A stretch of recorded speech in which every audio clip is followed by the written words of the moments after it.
hello everyone আপোনালোকক মই দেখাব লৈছো বয়লাৰ ফাৰ্ম এখন সো বয়লাৰে কেনেকৈ খাদ্য খাই আছে চাচোন বাৰু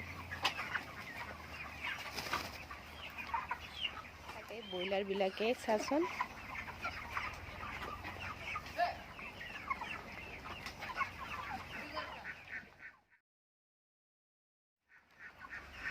ভিডিও কৰি আছো চাচোন বাৰু কেনেকৈ আধাৰ দি আছে আমাৰ ইয়াত থাকা লৰাজনে লাজ নাছিগে লাজুতে একেবাৰে লুকে আছে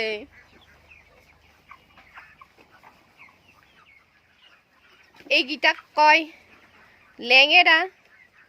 ইয়াতৰ অকণমান প্ৰব্লেম আছে ইয়াতক ট্ৰিটমেন্ট কৰিব লাগিব ইয়াতৰ ভৰিবিলাকত অকণমান দুখ পাইছে এয়া মুৰ্গী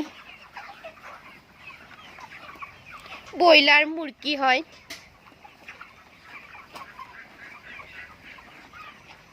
এই নিবনুৱা সমস্যা দূৰ কৰিবলৈ হলে মানে এইটো এটা উপায় বুলিয়ে ধৰি লওক যে বয়লাৰ ফাৰ্ম কৰি স্বাৱলম্বী হ'ব পাৰে নিবনুৱা হৈ থকাতকৈ সকলোৱে যে চাকৰি কৰিব হেতুটো নহয় মানুহে বিজনেছ কৰি লাভালাভ হ'ব পাৰে এটা এক্সাম্পল হিচাপে ধৰি ল'ব পাৰি বয়লাৰ ব্যৱসায়টো